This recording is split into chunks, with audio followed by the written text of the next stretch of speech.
Hola, ¿qué tal, amigos? ¿Cómo estáis?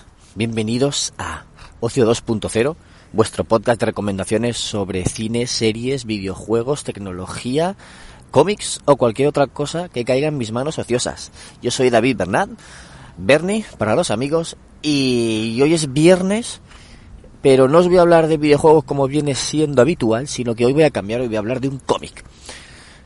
Y os voy a hablar de un cómic muy conocido que se llama Batman Año 1. Es uno de los más conocidos de Batman, uno de los más clásicos y también uno de los más, de los más recientemente adaptados tampoco, porque después ha habido muchas películas, pero sí es uno de los más míticos del Caballero Oscuro.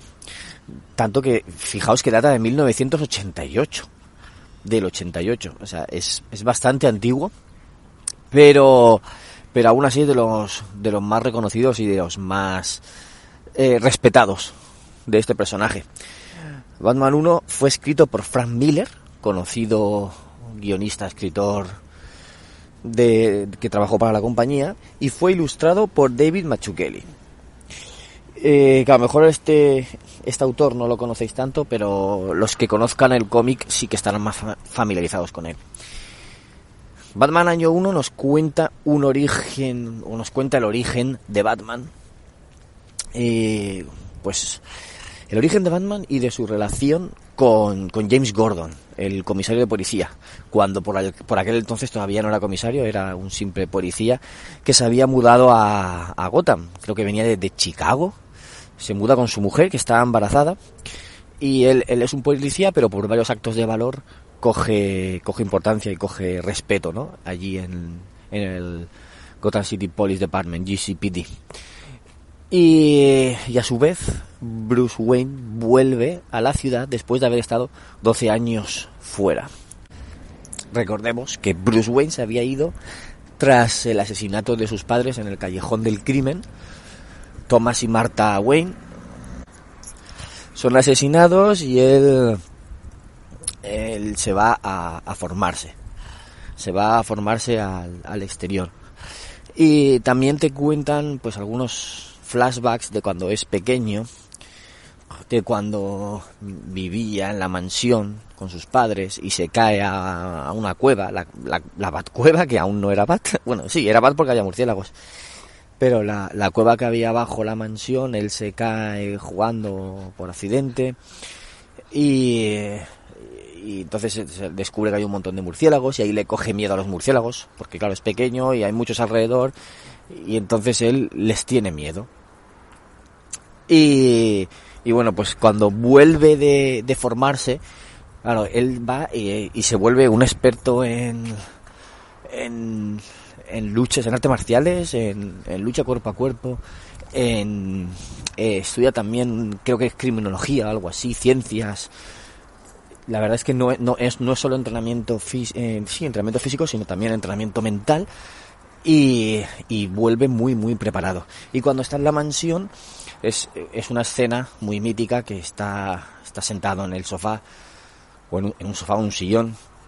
Y entonces está ahí frente al busto de su padre, pidiéndole consejo, qué puedo hacer, cómo puedo detener el crimen en la ciudad. Está ahí hablando con él y de repente un murciélago rompe el cristal y se posa sobre el busto de su padre. Entonces esa fue la revelación que le hizo convertirse en Batman. Pese a que tiene miedo a los murciélagos, pero claro, si él le tiene miedo a los murciélagos y él se convierte en uno, pues los villanos le tendrán miedo a él.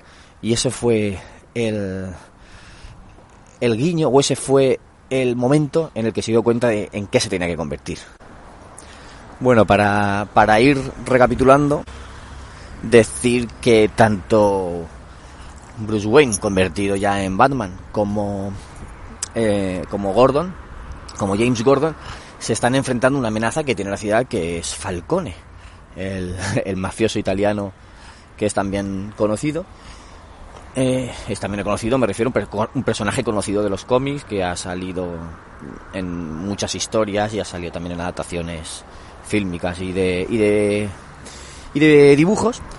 Pues es el enemigo común, y es cuando Gordon se da cuenta de que está de que tiene un aliado. El aliado es Batman, y que no tiene por qué enfrentarse a él o perseguirle, aunque vaya al margen de la ley. Sabemos que los vigilantes no están permitidos por ley.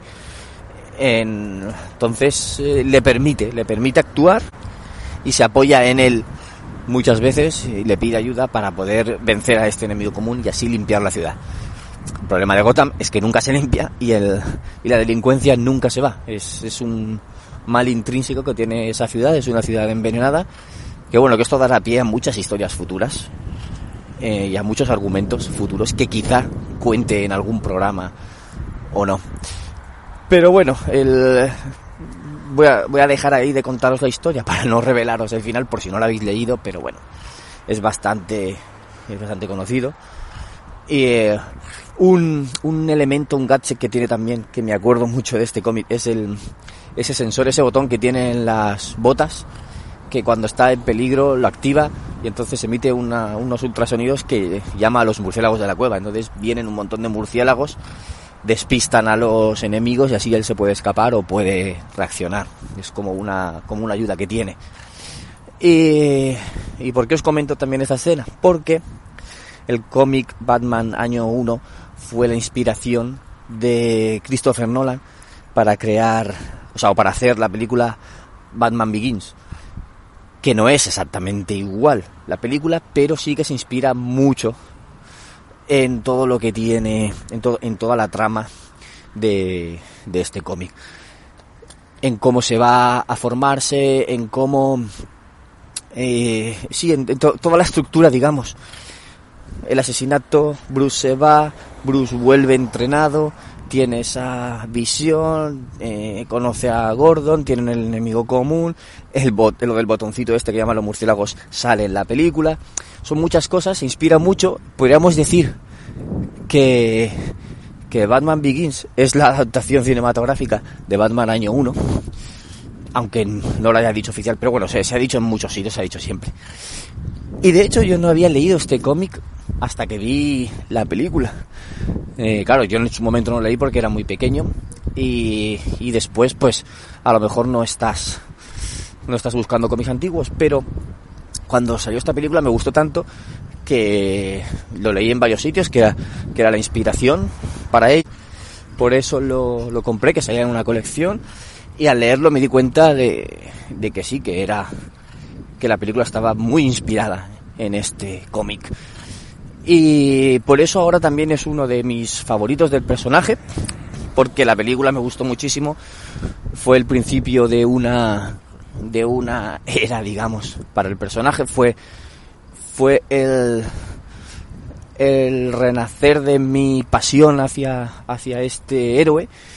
Porque, a ver, es un héroe que siempre me había gustado, siempre, pero digamos que a raíz de esta película y de este cómic me volví realmente un fan. Y es por eso que quería traerlo y compartirlo aquí con todos vosotros, con mis amigos de Ocio 2.0. Y bueno, termino aquí ya este programa y os espero en un futuro episodio del podcast. Un saludo a todos, que paséis buen fin de semana. Chao.